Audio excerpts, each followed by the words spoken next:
Hello viewers, অচিন্তদার free coaching চ্যানেলে তোমাদের সকলকে স্বাগত জানাই। আজকের এই ভিডিওটিতে তোমরা যারা ক্যালকাটা ইউনিভার্সিটিতে বিএ হিস্ট্রি জেনারেল বা পাশে সেকেন্ড সেমিস্টারে পড়ছো, তোমাদের যে MDC2 বা MN2 পেপারটি রয়েছে, এই পেপারটির ফাইনাল লাস্ট মিনিট যে সাজেশন 2024-এ, সেই সাজেশন নিয়ে আলোচনা করছে। তো দেখো, এখানে তোমাদের 20 নম্বর, 10 নম্বর এবং 5 নম্বরের প্রশ্ন পরীক্ষায় আসবে। এবং এখানে যে সাজেশনে আমি তোমাদের প্রশ্নগুলো তুলে ধরছি, এই সাজেশনের প্রতিটি প্রশ্নের উত্তর আমার চ্যানেলে আমি ইতিমধ্যে আপলোড করে দিয়েছি। এই ভিডিও ডেসক্রিপশন বক্সে তার লিঙ্ক দেওয়া থাকবে, অর্থাৎ সাজেশনের প্রতিটি প্রশ্নের উত্তর তোমরা এই ভিডিও ডেসক্রিপশন বক্সে পেয়ে যাবে। এবং তোমাদের আরেকটি কথা বলার, যে তোমাদের যে পূর্ণাঙ্গ সাজেশন আমি এর আগে দিয়েছি, সেই সাজেশনটাই তোমরা মূলত ফলো করবে। পাশাপাশি তোমরা এই লাস্ট মিনিট সাজেশনের প্রতিটা প্রশ্ন একটু বেশি গুরুত্ব দিয়ে দেখবে, কারণ এখানে সব থেকে ইম্পর্টেন্ট প্রশ্নগুলো আমি এখানে তোমাদের সামনে তুলে ধরছি এবং আশা করি এই প্রশ্নগুলোর ভিতর থেকেই তোমরা সমস্ত প্রশ্ন কমন পেয়ে যাবে। তা দেখো, প্রথমে রয়েছে মার্কস 20, অর্থাৎ 20 নম্বরের প্রশ্ন। 20 নম্বরের প্রশ্ন আমি এখানে মাত্র তোমাদের জন্য 6টি প্রশ্ন রেখেছি। এই 6টি প্রশ্নের ভিতর থেকে আশা করি তোমরা 20 নম্বরের প্রশ্নগুলো কমন পেয়ে যাবে।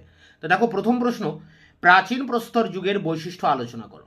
2, নব্য প্রস্তর যুগের বিপ্লব সম্পর্কে লেখো। তাহলে পাথরের যুগ থেকে এই দুটি প্রশ্ন, প্রাচীন প্রস্তর এবং নব্য প্রস্তর, দুটির একটি 100% পরীক্ষায় কমন আসবে। পরেরটি দেখো 3, প্রাচীন গ্রিসের দাস ব্যবস্থা সম্পর্কে লেখো। 4, প্রাচীন রোমের দাস ব্যবস্থা সম্পর্কে লেখো। অর্থাৎ গ্রিসের দাস এবং রোমের দাস, এই দুটির মধ্যে কিন্তু একটি প্রশ্ন পরীক্ষায় আসবে। এবং শেষে দেখো 5 দাগে, প্রাচীন গ্রিসে পলিশের বৈশিষ্ট্যগুলি লেখো। এবং শেষ প্রশ্ন, প্রাচীন গ্রিসের পলিশের পতনের কারণগুলি লেখো। তাহলে এখানে গ্রিসের পলিশের বৈশিষ্ট্য এবং গ্রিসের পলিশের পতন, পলিশের বৈশিষ্ট্য ও পলিশের পতন, এই দুটি থেকে কিন্তু একটি প্রশ্ন আসবে।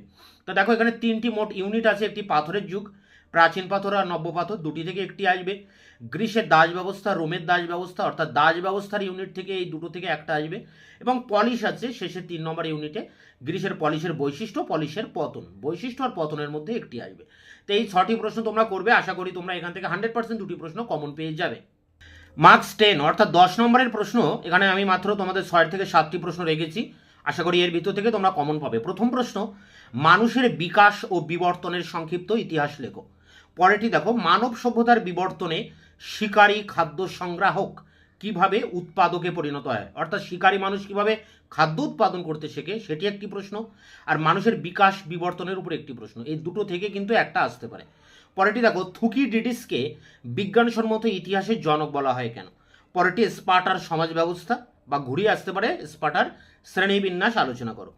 5 দাগের প্রশ্নটি দেখো, প্রাচীন মধ্য এশিয়ায় লোহার আগমন কী ধরনের প্রভাব ফেলেছিল। অর্থাৎ লৌহ প্রযুক্তি আবিষ্কারের যে তাৎপর্য, সেই তাৎপর্যের উপরেই প্রশ্নটি। বা এই প্রশ্ন অথবা দিয়ে দেখো দিয়েছি, ঘুরিয়ে আসতে পারে প্রাচীন বিশ্বে লৌহ প্রযুক্তির উদ্ভবের তাৎপর্য।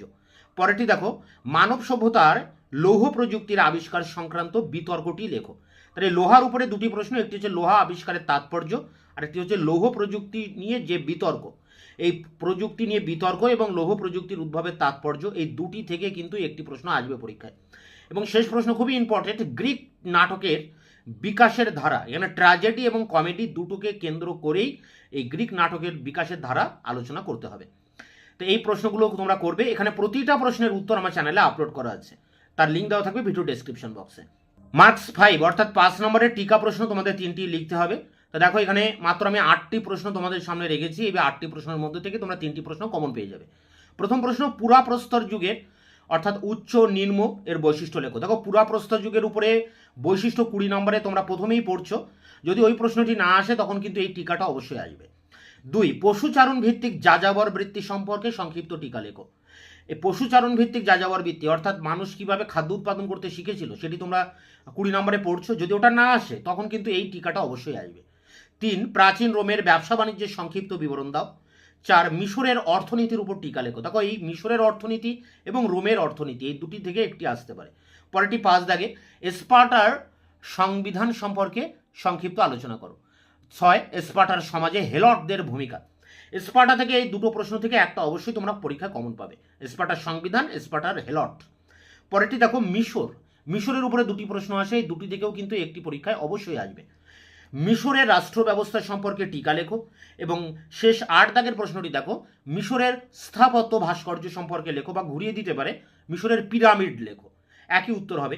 অর্থাৎ মিশর থেকে তোমরা করছো মিশরের রাষ্ট্র ব্যবস্থা, মিশরের স্থাপত্য, মিশরের অর্থনীতি, এই তিনটি প্রশ্নের ভিতর থেকে একটা অবশ্যই তোমরা কমন পাচ্ছ। এবং স্পার্টা থেকে স্পার্টার সংবিধান পড়বে, স্পার্টার হেলট পড়বে, রোমের ব্যবসা বাণিজ্য, পশুচারণ ভিত্তিক যাযাবর ভিত্তি এবং পুরাতন প্রস্তর যুগ।